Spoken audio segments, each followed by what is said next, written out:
think a bit later on. And from favourite hymns to favourite hers, she's back. The one and only Rosemary Schrager takes us on a trip down memory lane with one of her all-time favourites, Spotted Dick. Oh, you naughty boy. He'll be here as well. And my 80 wine expert, Jasper Corbett, reveals what's making a comeback in the world of wine. Also today, the man behind this children's classic. Underground, overground, wombling free. The wombles of Wimbledon, common are we. Making good use of the things that we find. Things that the everyday folks leave behind. Like that. Or as well as the Wombles discovered Katie Melchior unveils his latest musical protégé, and with the woman who brought these rubber puppets to life.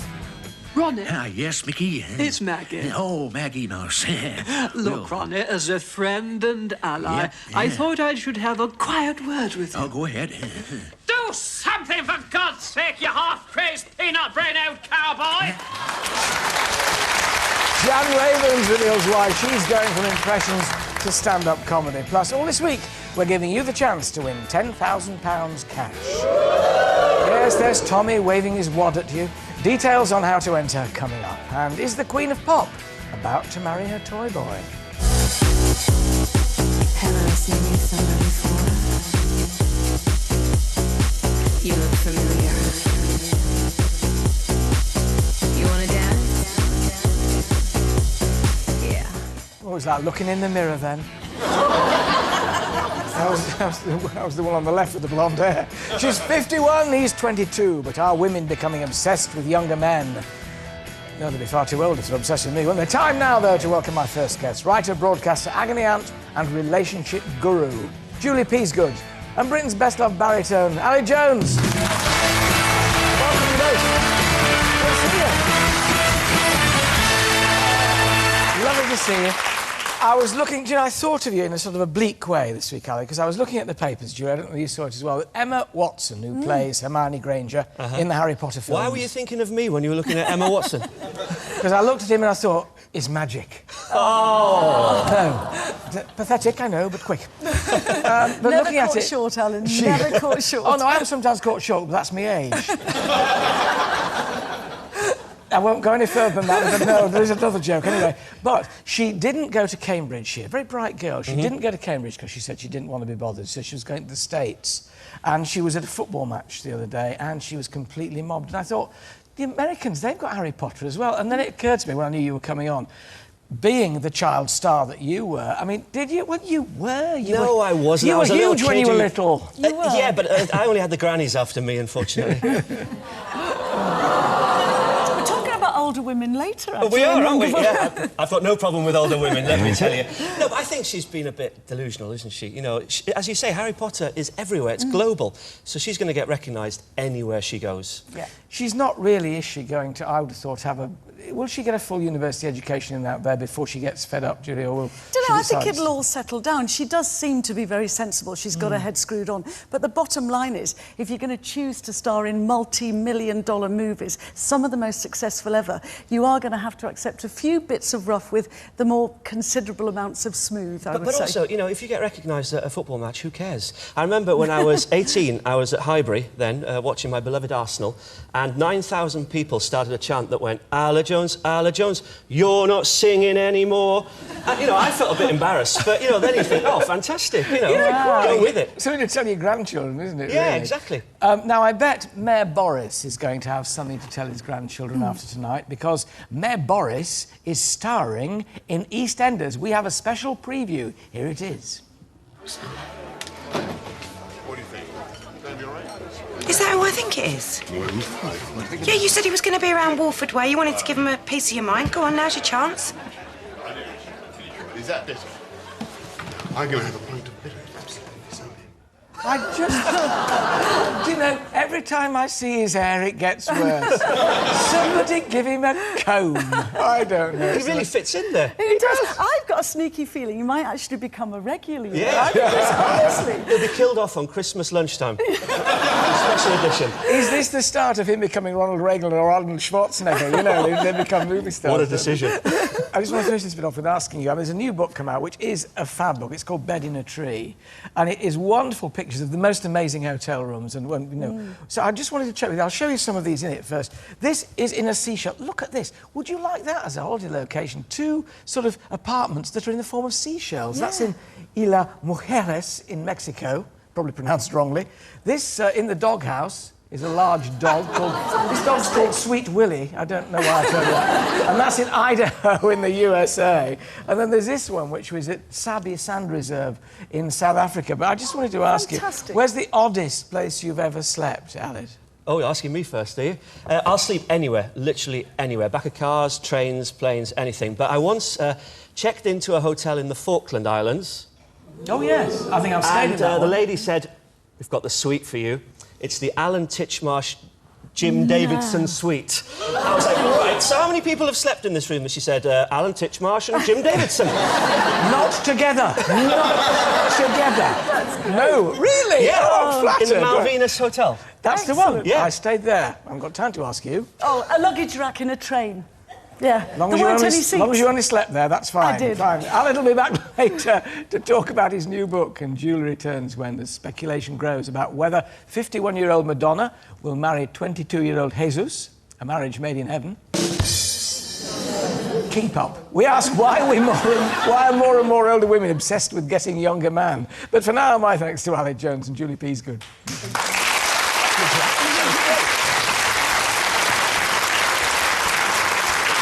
Still to come this Thursday afternoon, the man behind Carla Bruni and Katie Melua, Mike Batt introduces... Where'd Mike Ball come from? His new protégé, soul singer Florence Rawlings. Impressionist Jan Ravens is here. Rosemary Schrager cooks a good old-fashioned pud. Plus, there's your chance to win £10,000 cash. We'll be back soon.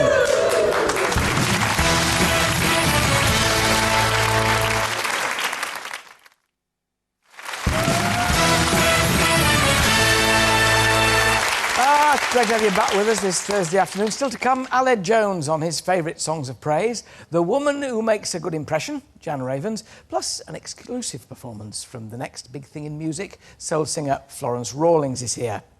Now, over the past few months, if you've wandered down the supermarket aisles, you've probably noticed a number of good old-fashioned brands making a comeback. Angel Delight, Spam, Arctic Roll, Bisto, Crispy Pancakes, they're all back on the shelves. So today, I'm bringing back someone who's been in the back of my kitchen store cupboard for the past few months. Rather like a hungry woodworm. Rosemary Schrager!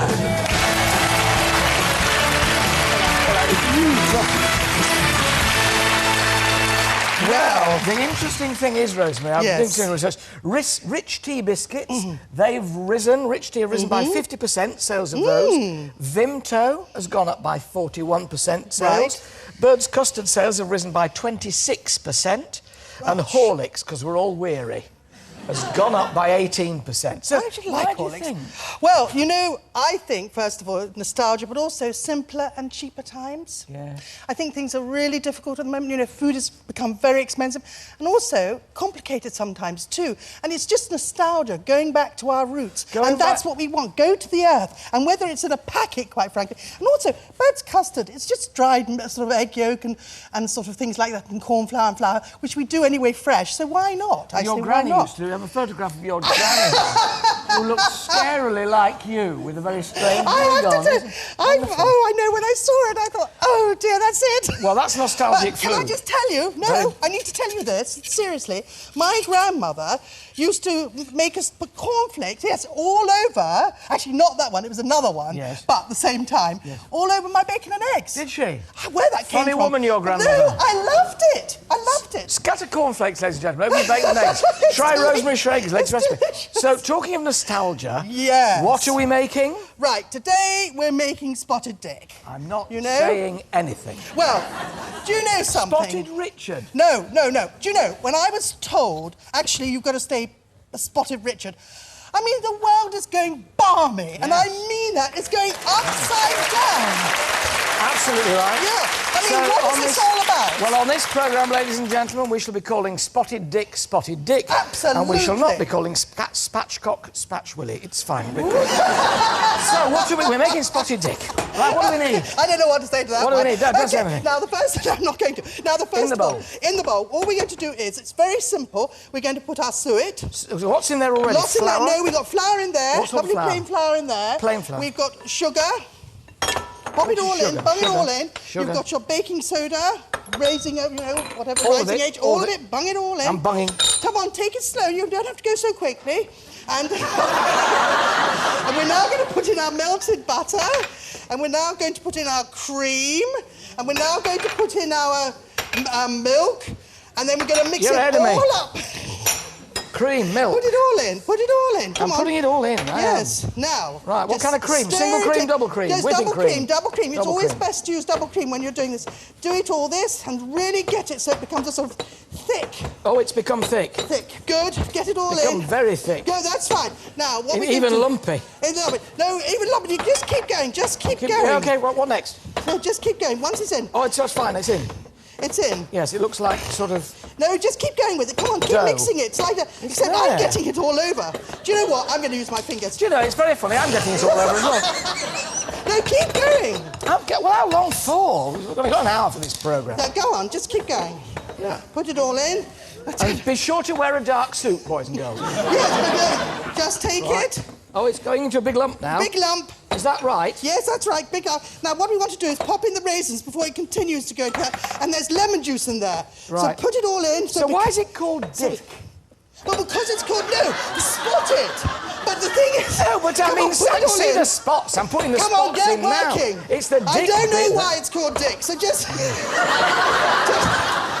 keep going with it. It was a serious question. I wasn't being rude. Just keep going. Anyway, I've never had a problem with it. No. Not since right, the ointment. Once you've got it in that... Stop it. Yeah, you are no. so naughty. No, I know, I'm not. You pop it in. Yeah. Oh, lovely. Push it in. I haven't got one of them. Oh, that's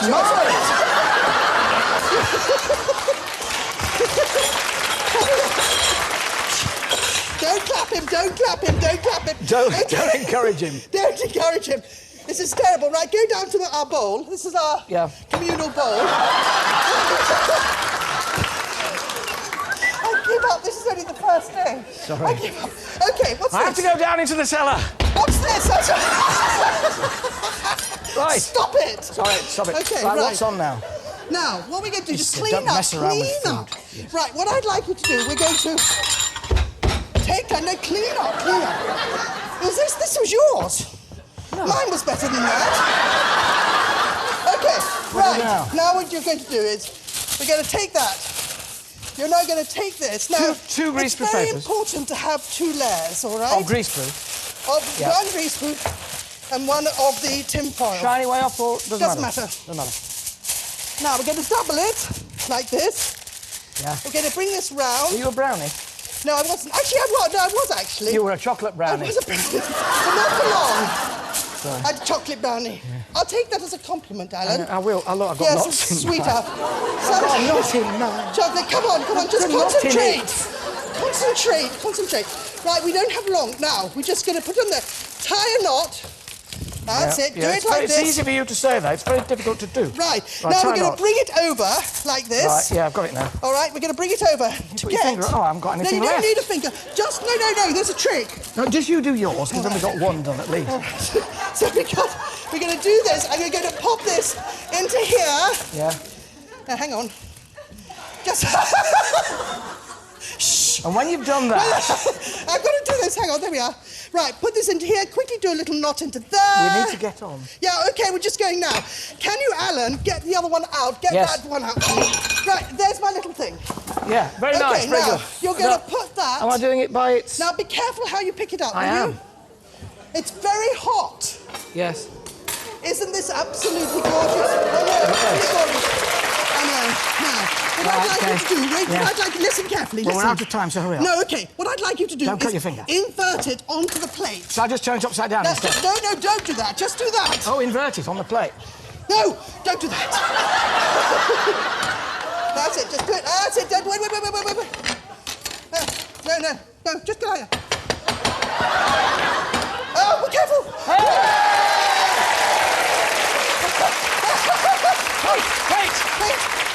Wait! Oh, custard! Custard! Oh, put it on the side there. Put it on the side. Custard on the side. Quickly. Small spoon. Try it, fast. Oh, now that's delicious. Oh, it is. Oh, look, you've got to look at this. It's my supper. Now that is, fab. look It's at really that. good. Isn't that yum? Now, if you'd like the recipe for rosemary story, email me. 2.5 hours steaming for 2.5 hours. 2.5 hours. Email me at alan@itv.com or go to my website, alantitchmarsh.com. Now, every week, Rosemary will be transporting us back to time when being home in time for tea was your biggest worry. And we'd like your help. We've a list of our favourite old recipes on our website, and we want you to vote on which ones you'd like Rosemary to cook, with me helping her. You can vote now on itv.com/Alan, and the vote will close next Thursday. So, from spam fritters to Scotch eggs and jam roly-poly and gingerbread men, we'll get voting and let us know which ones you want to take back to your childhood. Now then, rich tea biscuits, custard, you know, all licks, all making a comeback in our kitchens. But what about our drinks cabinets? Here to tell us what the must-have wine is for this season, who else? Good old Jasper Corbett!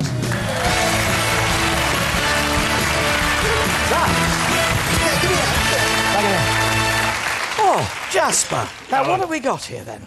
Well, the real comeback kid at the moment is Riesling. It's more famous, I suppose, for being one of the great German grape varieties. We say Riesling, not Riesling. No, not Riesling, Riesling. Riesling. And the Riesling grape variety is the wine merchant's real favourite drink. If I could just pass you one of these. Which one? Whoops, if we go there. One for Rosemary. Yeah. One for yourself. Thank you very much. And lovely one for me. thistle-shaped glasses. Now, what's the difference? Because everybody likes Sauvignon Blanc at the moment, don't they? And Riesling is more... Oh, it's got an interesting nose. Riesling, the reason it's the winemaker and the wine merchant's wine is it's got these lovely mineral flavours and racy acids at the back and the sweet fruit at the front. Goes well with spotted dick. Oh, lovely with that. And 8.5 degrees of alcohol. This is. I mean, it's not something you'd match with food necessarily. Now, this one is which one? Which is this? So this is Dr. L. Right. 2008 from Lucerne. It's £6.99 a bottle, and it's that. available at Asda, Waitrose, Tesco's, Sainsbury's, Oddbins.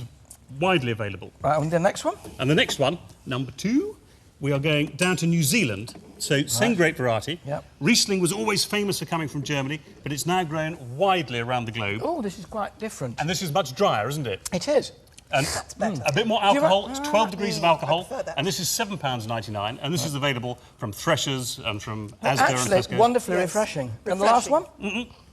Well, that's it. Just 2 today to try. I'll just keep drinking then, really. So, you prefer that one, do you? So Rosemary prefers Villa Maria Riesling from New Zealand.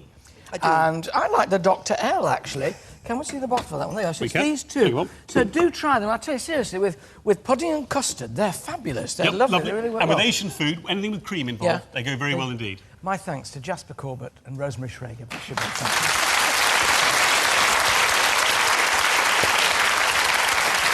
And nobody touches that spotted dick until I've had some, right? Because it's fab, it really is. Do get that recipe. My next guest is a stand-up comedian whose repertoire of impressions is endless. From taking off the likes of Fiona Bruce and Anne Robinson, and also, as I remember, doing a mean Charlie Dimmock, to voicing rubber puppets on Spitting Image, she's smashing. I've only got 25 minutes to thoroughly irritate millions of viewers. Look, one feels a bit silly, Edward. Sorry, did I say Esther Ransom should get a peerage? There's clearly no future in nuclear power. Kebab for breakfast? With chili sauce? I'm Prince Edward. I'm giving soldiering up and I'm going into show business. Lights, cameras, action! Did someone call? Oh. Please welcome Jan Ravens.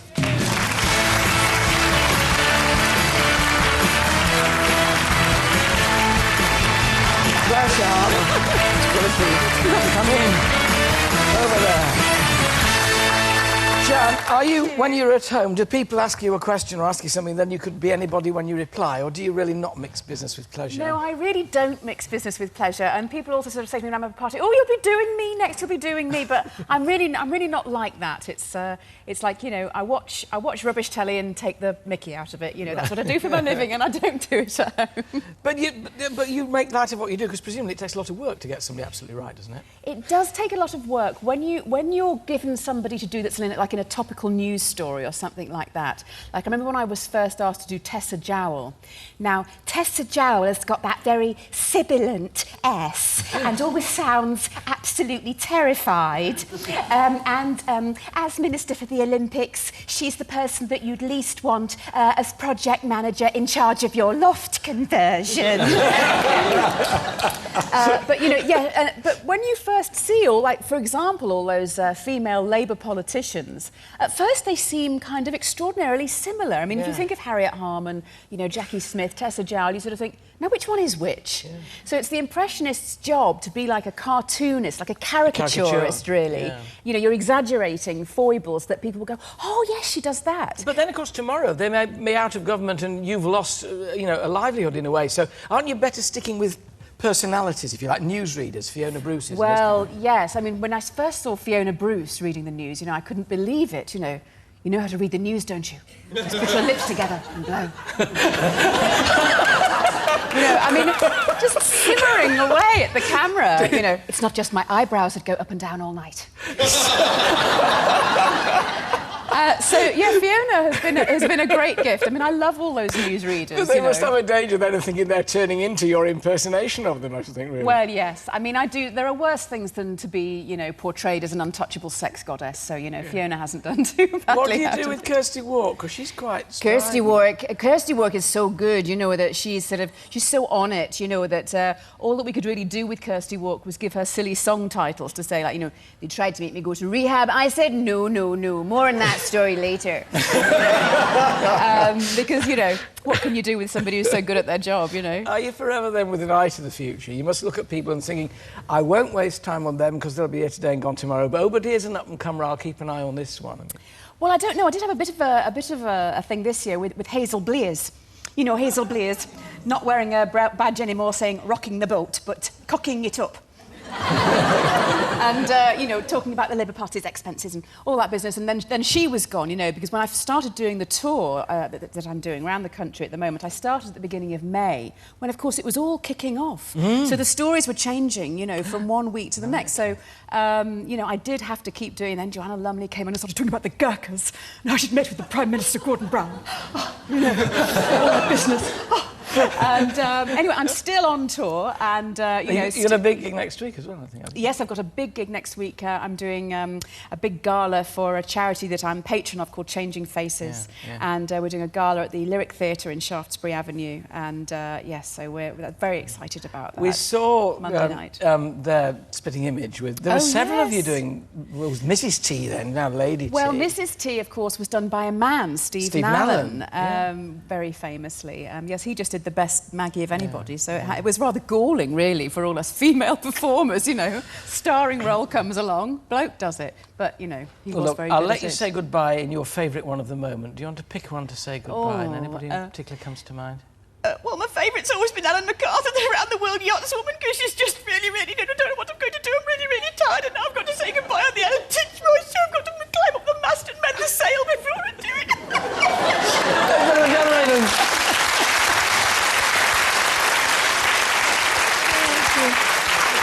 She didn't do me.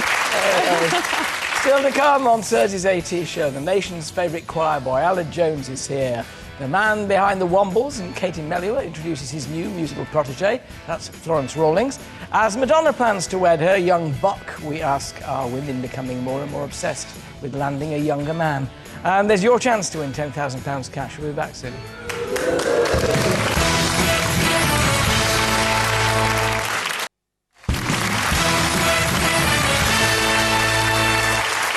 Thanks for joining us this Thursday afternoon. Still to come, the country's favourite boy soprano, 25 years on. Aled Jones talks about his favourite hymns. And there's music from rising star Florence Rawlings, who's making her UK TV debut right here.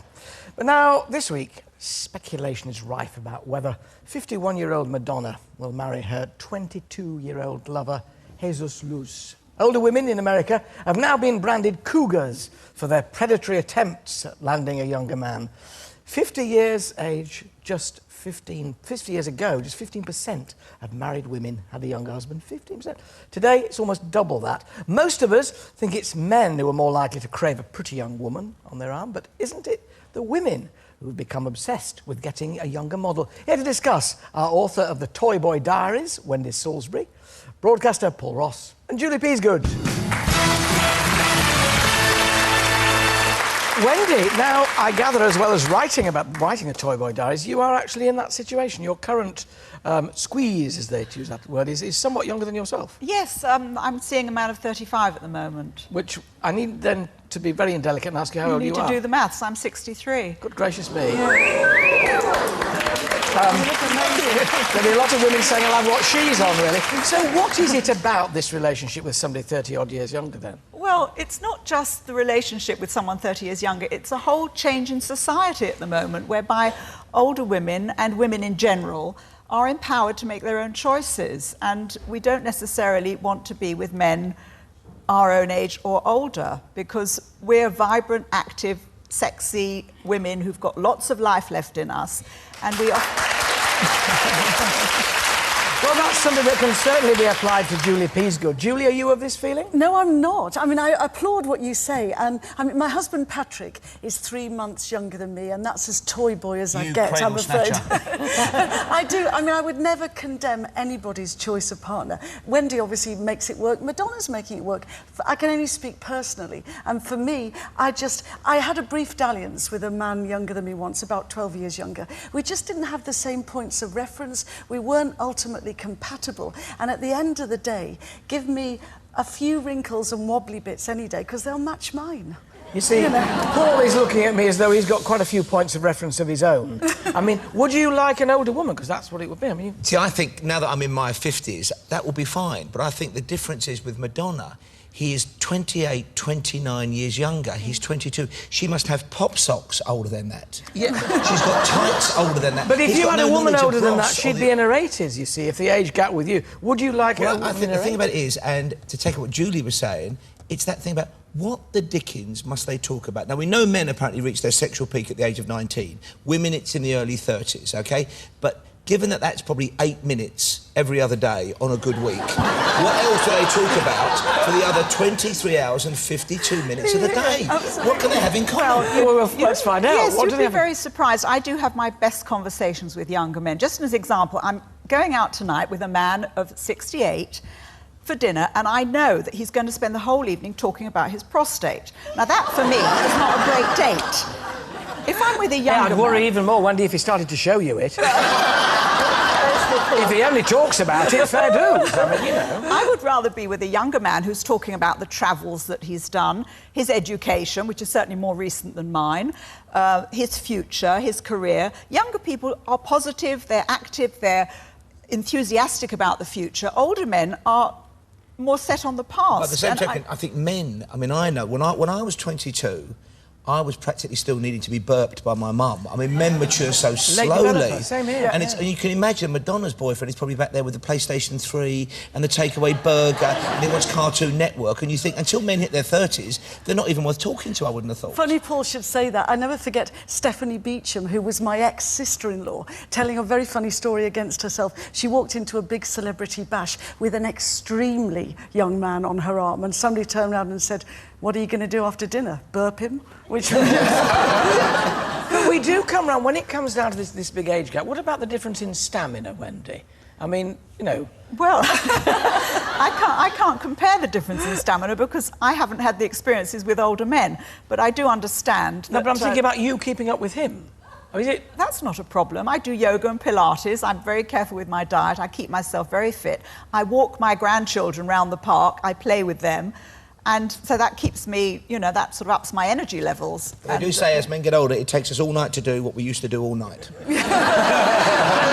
Don't you worry, though, Wendy? Don't you worry that you're in a relationship with somebody you've invested so much, and maybe at first they might want something maternal, but maybe later they want a playmate, and you're 20, 30 years older. I'm not in it for the long haul, You're not Julie. in it for the no, long I'm haul? really not. I've Okay. done that. I've Just been for the married fling. twice. It's just good fun. Good you know, for you. everybody's got hard lives. We all have our work to do. We've got our families to look after. We've got aged parents to look after in many cases. And at the end of the day, it's nice to have some fun. So why shouldn't I make a choice of Well, as having my fun with a younger grandfather man? used to say, here's to the happiest days of my life, spent in the arms of another man's wife, my mother. Thanks to Wendy, Paul and Julie. Thank you very much.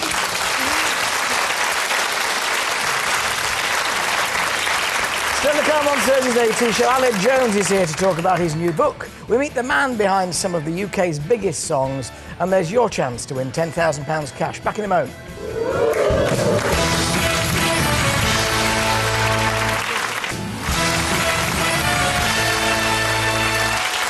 Welcome back to Thursday's AT Show. Still to come, presenter of one of the world's longest-running TV programmes. Direct from Songs of Praise, it's Aled Jones. But now to the man behind these big hits. It was only a winter's day, just another winter's day. Underground, overground, wombling free. The wombles of Wimbledon, common are we. There are 9 million bicycles in Beijing. That's a fact.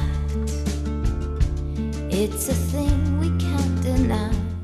I just worried about her lawn. He's here to unveil his brand new signing. Please welcome Mike Batt.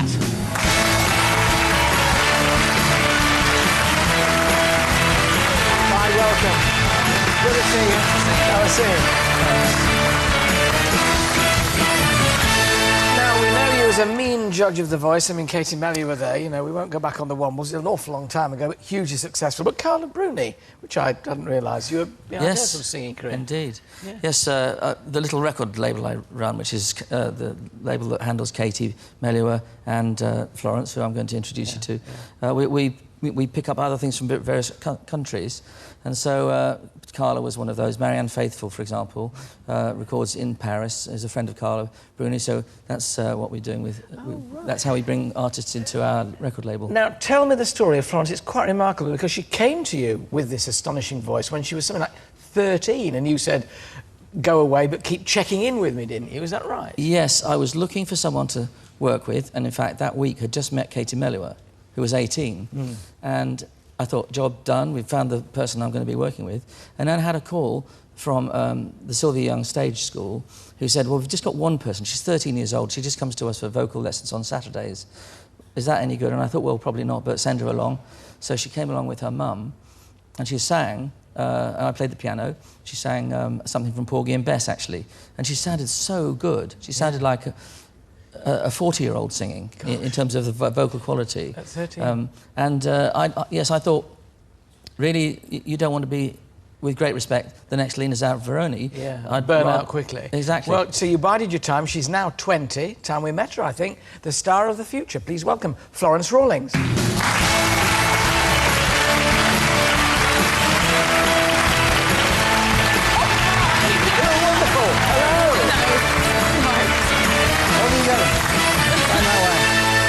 The only thing I can say is, my, how you've grown. Goodness me. So you knew way back then, Florence, that you had this voice. You obviously thought you had something. Well, yeah, because I started singing when I was 6. Yeah. And when I was 13, I started professionally, and then I met Mike. And, yeah, it's what I always wanted to do, but it was just a case of kind of when. And you're doing this European tour at the moment with Tom Jones. Yeah. I mean, it's not a bad bloke to work with, really, in terms of fame and notoriety. He is amazing, and it's fantastic to kind of watch him perform like nearly every night. He's such a legend. Are you very aware of the fact that you are young and trying to make it last, and you know, taking Mike's advice, for instance? Oh, yeah. I mean, Mike's a great mentor, but I think the main thing is just, because I just love singing, it's just trying to, you know, just carry on with the dream, really. Enjoy your dream. Yeah. If you've got to sum Florence's voice up in a nutshell, Mike, what would you say about it? It's a very soulful voice, and I think your voice isn't just your voice, it's also the way you think. A lot of people have got a good voice, but they don't necessarily use it correctly. Not correctly, but with the right amount of heart or the right amount of intelligence. And I think she's a very great way of using her voice to bring out a soulful... and she does have a huge... I nearly said a huge instrument. She has a marvellous instrument, but she uses it... Don't mind me being embarrassing you in public. She uses it to great effect. It's about time. Would you like to go over there, Florence? And I will introduce you. You go over to your instrumentalist. Wonderful. Well, time now to hear The Voice in action for the first time on television. You're here at her debut, performing her debut single, Hard to Get. Florence Rawlings.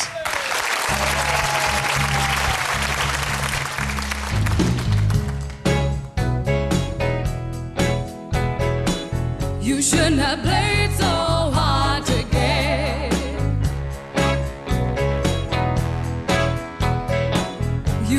have played so hard to get.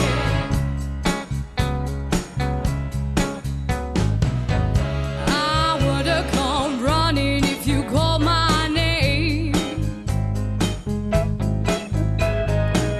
but you play me like a card in a gambling game. And now I'm happy with a perfect guy. You left it a little too late. You shouldn't have played so hard to get, 'cause now I'm in a better place. You've got such a beautiful face, I would have jumped into your net. You shouldn't have played so hard to get. You shouldn't have played so hard to get.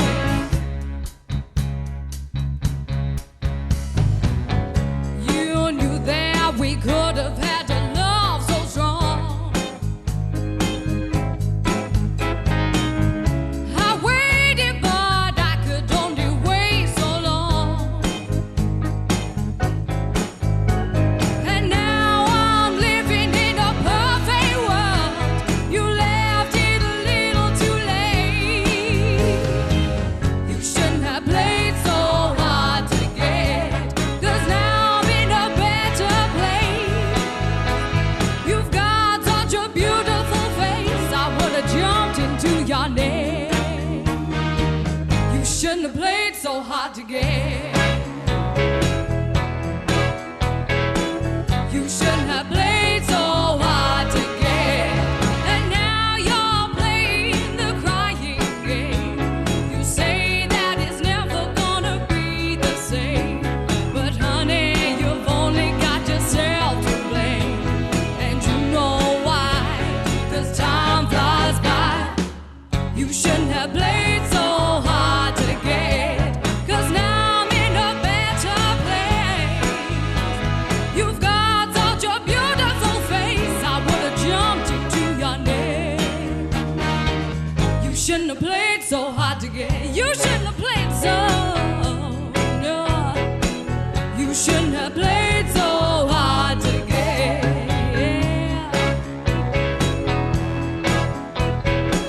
You shouldn't have played so hard to get.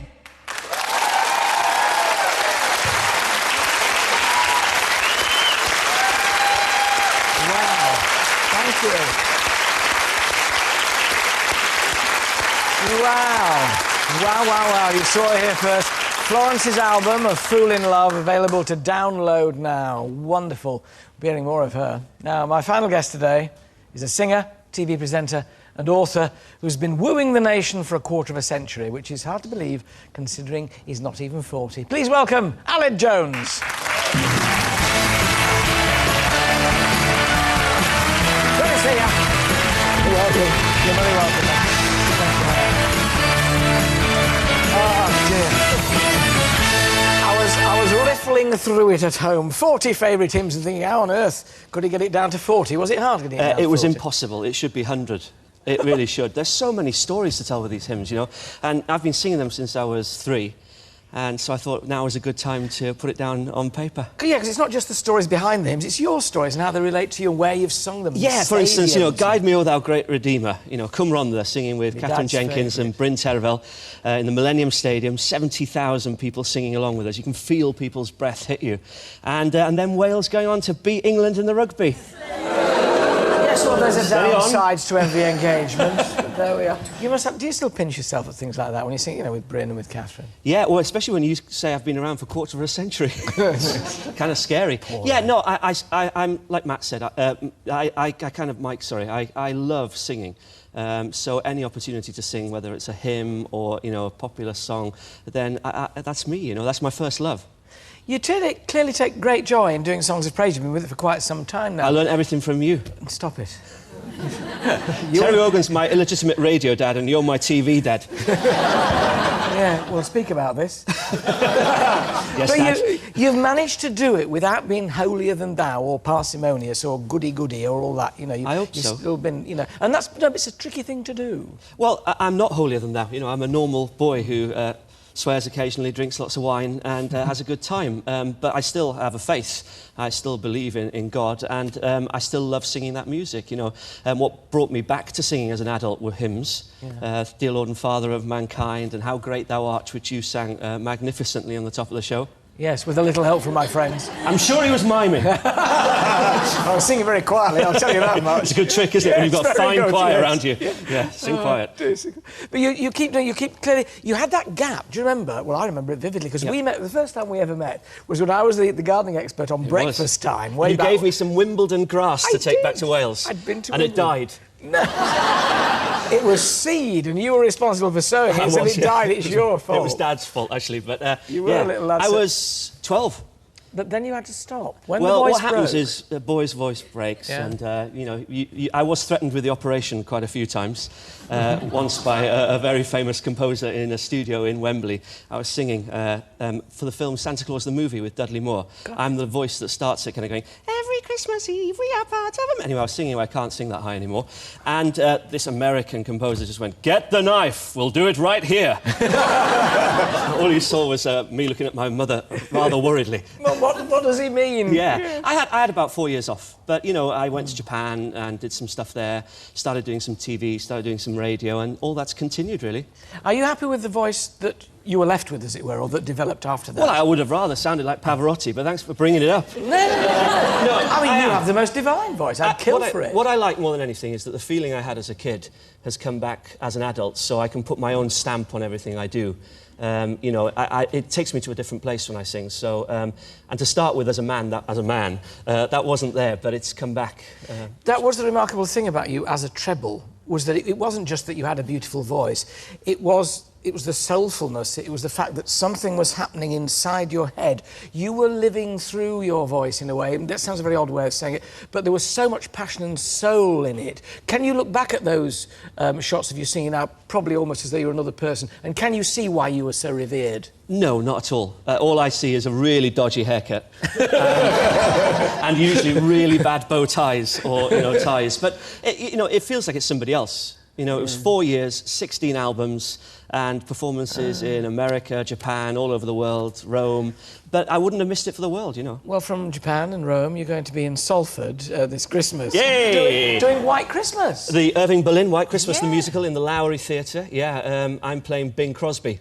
Of course you are. So you get to sing They looked a bit worried when I said that. We'll have to age you a bit. I've had a couple of choreography lessons, and it was painful, let me tell you. The girl next to me was beautiful, young, thin, great dancer, and I kept looking at this sagging, middle-aged man with moobs, bit of a beer belly, and I thought to myself, why have I said yes? But, you know, I'm getting paid to lose weight and sing some lovely, lovely songs. Yeah, well, we'll come and see you. Before you're at Salford, are you in, is it Leicester? Where are you? I'm going to Israel for Songs of Praise. Yeah. Oh, and then we're in Plymouth before you go to White Christmas. My next day off is January the 10th. Yeah, but you're raking it in. Bless your heart, always nice to talk to you. Really nice to see you. Ladies and gentlemen, hasn't he grown up well? Ali Jones.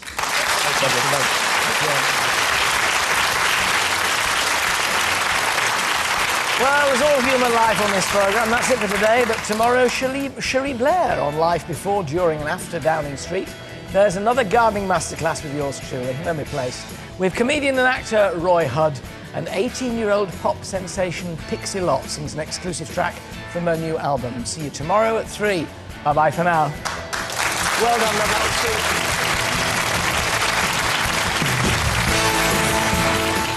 At 5 today, do you like your chocolate deep fried?